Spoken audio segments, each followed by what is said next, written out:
ನಮಸ್ತೆ. ಇವತ್ತು tomato rice Baat ಮಾಡೋಣ. ಇದಕ್ಕೆ ನಾನು 1 ಕಪ್ನಷ್ಟು ಕಟ್ ಮಾಡಿದ ಟೊಮ್ಯಾಟೊ ಮತ್ತು ಆಲೂಗಡ್ಡೆಯನ್ನು ತೆಗೆದುಕೊಂಡಿದ್ದೀನಿ. 1 ಕಪ್ನಷ್ಟು ಈರುಳ್ಳಿ, ಸ್ವಲ್ಪ ಕರಿಬೇವಿನ ಸೊಪ್ಪು, 2 ಟೇಬಲ್ ಸ್ಪೂನ್ನಷ್ಟು ಪೆಪ್ಪರ್ ಪೌಡರ್ ಮತ್ತು ಕ್ಯಾರೆಟ್, ಅರ್ಧ ಕಪ್ನಷ್ಟು ಕ್ಯಾರೆಟನ್ನು ತೆಗೆದುಕೊಂಡಿದ್ದೀನಿ. ಬೇಕಿದ್ದರೆ ಬೇರೆ ತರಕಾರಿನೂ ಹಾಕ್ಕೊಳ್ಬಹುದು. ಇಲ್ಲಿ ನಾವು 4 ಗ್ಲಾಸ್ನಷ್ಟು ಬೆಳ್ತಿಗೆ ಅಕ್ಕಿಯನ್ನು ತೊಳೆದು ತಗೊಂಡಿದ್ದೇವೆ. 2 ಸ್ಪೂನ್ನಷ್ಟು ಪಲಾವ್ ಪೌಡರ್ ತಗೊಂಡಿದ್ದೀನಿ. ಇದಕ್ಕೆ ನಾನು 10 ಗ್ಲಾಸ್ನಷ್ಟು ನೀರನ್ನು ಉಪಯೋಗಿಸ್ಕೊಳ್ತಾ ಇದ್ದೇನೆ.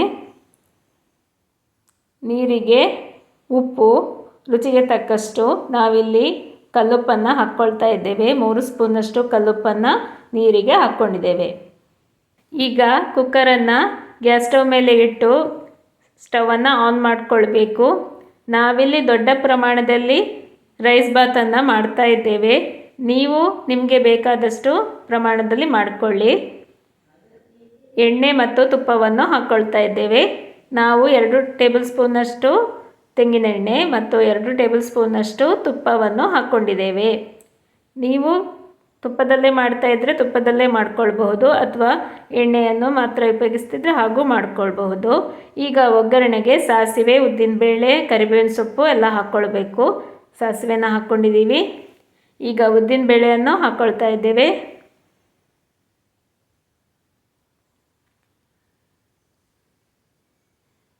ಈ ಒಗ್ಗರಣೆ ಸ್ವಲ್ಪ ಆಗಲಿ.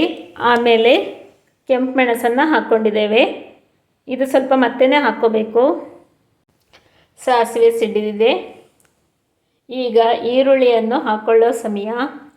ಈರುಳ್ಳಿ ಮತ್ತು ಕರಿಬೇವಿನ ಸೊಪ್ಪನ್ನು ಜೊತೆಗೆ ಹಾಕ್ಕೊಂಡು ಫ್ರೈ ಮಾಡಿಕೊಳ್ಬೇಕು. 2 ರಿಂದ 3 ನಿಮಿಷಗಳ ಕಾಲ ಚೆನ್ನಾಗಿ ಫ್ರೈ ಮಾಡಿಕೊಳ್ಳಿ. ಈರುಳ್ಳಿಯನ್ನು ಫ್ರೈ ಮಾಡೋದ್ರಿಂದ ಒಳ್ಳೆಯ ಘಮ ಬರ್ತದೆ. ನಾವಿಲ್ಲಿ ರೈಸ್ ಬಾತ್ಗೆ ಈರುಳ್ಳಿಯನ್ನು ಹಾಕ್ಕೊಳ್ತಾ ಇದ್ದೇವೆ. ನೀವು ಈರುಳ್ಳಿಯನ್ನು ತಿನ್ನೋದಿಲ್ಲ ಅಂದರೆ ಅದನ್ನು ಸ್ಕಿಪ್ ಮಾಡಬಹುದು. ಬೆಳ್ಳುಳ್ಳಿ ಬೇಕಿದ್ದರೆ ಅದನ್ನು ಬೆಳ್ಳುಳ್ಳಿ ಮತ್ತು ಶುಂಠಿಯನ್ನು ಸಣ್ಣದಾಗಿ ಹೆಚ್ಚಿಕೊಂಡು ಅಥವಾ ಪೇಸ್ಟ್ ಮಾಡಿಕೊಂಡು ಒಗ್ಗರಣೆಗೆ ಹಾಕ್ಕೊಳ್ಬಹುದು.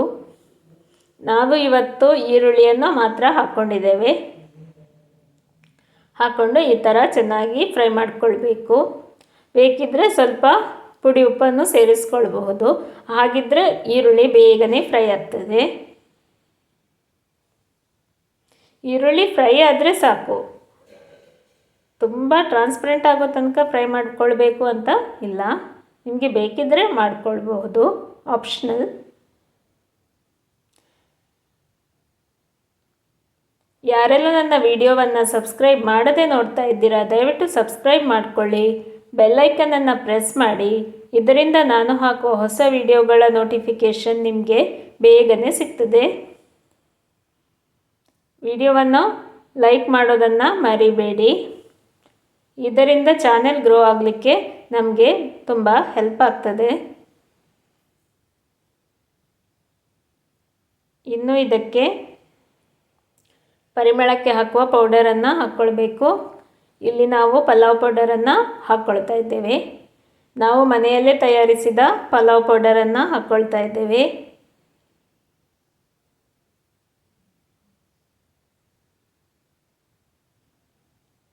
ನಮ್ಮಲ್ಲಿ ಊರಲ್ಲಿ ದಾಲ್ಚಿನ್ನಿ ಮರ ಇದೆ, ಅದರಿಂದ ನಾವು ಪೌಡರನ್ನು ಮಾಡ್ಕೊಂಡಿದ್ದೇವೆ. ಪಲಾವ್ ಎಲೆಯ ಒಣಗಿದ ಪಲಾವ್ ಎಲೆಯ ಪೌಡರ್. ಎಲೆ ಹಸಿ ಇದ್ದಾಗ ಕೊಯ್ದು ಅದನ್ನು ಒಣಗಿಸಿ ಆಮೇಲೆ ಪೌಡರ್ ಮಾಡಿಕೊಳ್ಳುವಂಥದ್ದು. ಈಗ ಪೆಪ್ಪರ್ ಪೌಡರನ್ನು ಹಾಕ್ಕೊಂಡಿದ್ದೀನಿ. ಫ್ರೈ ಮಾಡಿಕೊಳ್ಳಿ. ಹಾಗೆ ಅಂಗಡಿಯಿಂದ ಪಲಾವ್ ಎಲೆ ತರುವ ಕೆಲಸ ಇಲ್ಲ, ಮನೆಯಲ್ಲೇ ಇದ್ದ ಕಾರಣ ನೀವು ಬೇಕಿದ್ದರೆ ಪಲಾವ್ ಎಲೆಯನ್ನು ತಂದು ಬೇಕಿದ್ದರೆ ಹಾಕ್ಕೊಳ್ಬಹುದು. ಈಗ ಅಕ್ಕಿಯನ್ನು ಹಾಕ್ಕೊಳ್ತಾ ಇದ್ದೇವೆ. ಆಮೇಲೆ ಸ್ವಲ್ಪ ಫ್ರೈ ಮಾಡಿಕೊಳ್ಬೇಕು.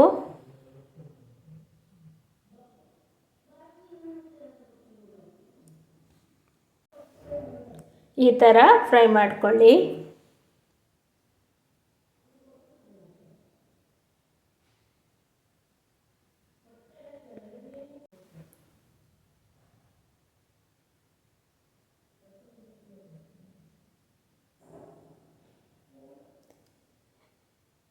ಇಲ್ಲಿ ನಾವು ಸೋನಾ ಮಸೂರಿ ಅಕ್ಕಿಯನ್ನು ಬಳಸಿದ್ದೇವೆ.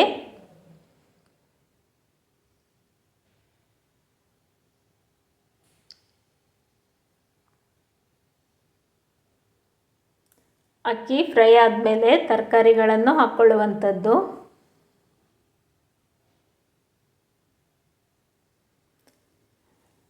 ನೀವು ಯಾವ ಕ್ವಾಂಟಿಟಿಯಲ್ಲಿ ಮಾಡ್ತೀರಾ ಆ ಕ್ವಾಂಟಿಟಿಗೆ ತಕ್ಕ ಟೊಮೆಟೊವನ್ನು ಹಾಕ್ಕೊಳ್ಳಿ. ನಾಟಿ ಟೊಮೆಟೊ ಹೆಚ್ಚು ಹುಳಿ ಇರ್ತದೆ, ಸ್ವಲ್ಪ ಹಾಕ್ಕೊಂಡ್ರೆ ಸಾಕು.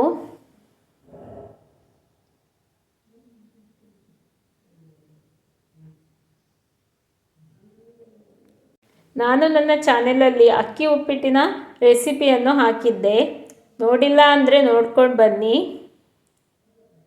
ಅಲ್ಲೂ ನಾವು ಅಕ್ಕಿಯನ್ನು ಫ್ರೈ ಮಾಡ್ಕೊಂಡಿದ್ದೇವೆ. ಈಗ ತರಕಾರಿಯನ್ನು ಹಾಕ್ಕೊಳ್ತಾ ಇದ್ದೇವೆ. ಇಲ್ಲಿ ನಾನು ದೊಡ್ಡ 4 ಟೊಮ್ಯಾಟೊವನ್ನು ತೆಗೆದುಕೊಂಡು ಕಟ್ ಮಾಡ್ಕೊಂಡಿದ್ದೀನಿ. ಆಲೂಗಡ್ಡೆಯನ್ನು ಹಾಕ್ಕೊಂಡಿದ್ದೇವೆ, ಕ್ಯಾರೆಟ್,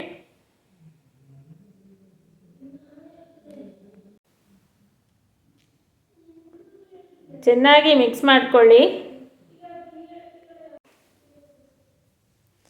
ಚೆನ್ನಾಗಿ ಮಿಕ್ಸ್ ಮಾಡಿಕೊಂಡು ಆಮೇಲೆ ನೀರನ್ನು ಹಾಕಿ ಕುಕ್ಕರ್ ಮುಚ್ಚಳವನ್ನು ಮುಚ್ಚುವಂಥದ್ದು.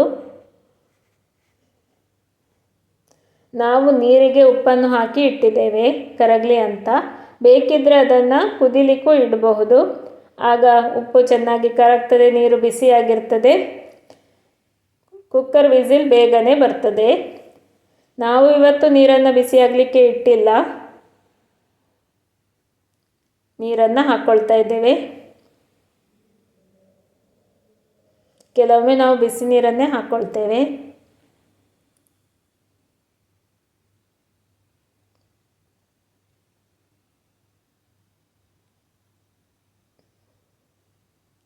ಚೆನ್ನಾಗಿ ಮಿಕ್ಸ್ ಮಾಡ್ಕೊಳ್ಳಿ.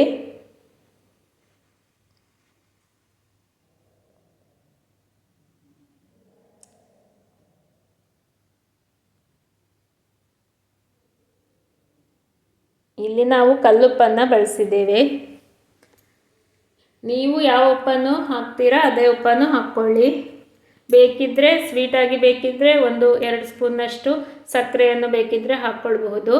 ಟೊಮ್ಯಾಟೊಕ್ಕೆ ನಾವು ಕ್ಯಾರೆಟ್ ಇದೆ ಹಾಗೆ ಅದು ಬ್ಯಾಲೆನ್ಸ್ ಆಗ್ತದೆ ಅಂತ ಹಾಕ್ಕೊಂಡಿಲ್ಲ. ನಿಮಗೆ ಸ್ವಲ್ಪ ಸ್ವೀಟಾಗಿ ಬೇಕು ಅಂದರೆ ಹಾಕ್ಕೊಳ್ಬಹುದು. ಹಸಿಮೆಣಸನ್ನು ಬೇಕಿದ್ದರೆ ಸ್ವಲ್ಪ ಹಾಕ್ಕೊಳ್ಬಹುದು. ಟೊಮೆಟೊ ಹಾಕಿ ಕೆಲವರಿಗೆ ಸ್ವಲ್ಪ ಹುಳಿ ಹುಳಿ ಅನ್ನಿಸ್ತದೆ ಅಂದರೆ, ಹುಳಿ ರುಚಿ ಮುಂದೆ ಇರೋದು ಇಷ್ಟ ಇದ್ದರೆ ಹಾಗೆ ಇಟ್ಕೊಳ್ಬಹುದು. ಕ್ಯಾರೆಟ್ ಹಾಕಿದರೆ ಬ್ಯಾಲೆನ್ಸ್ ಆಗ್ತದೆ. ಇನ್ನು ಮುಚ್ಚಳ ಮುಚ್ಚಿ ಬೇಯಿಸ್ಕೊಳ್ಳುವಂಥದ್ದು. 1 ವಿಸಿಲ್ ಬರಲಿ, ಸಿಮ್ ಮಾಡಿ 5 ನಿಮಿಷ ಇಡಿ, ಗ್ಯಾಸ್ ಆಫ್ ಮಾಡಿ.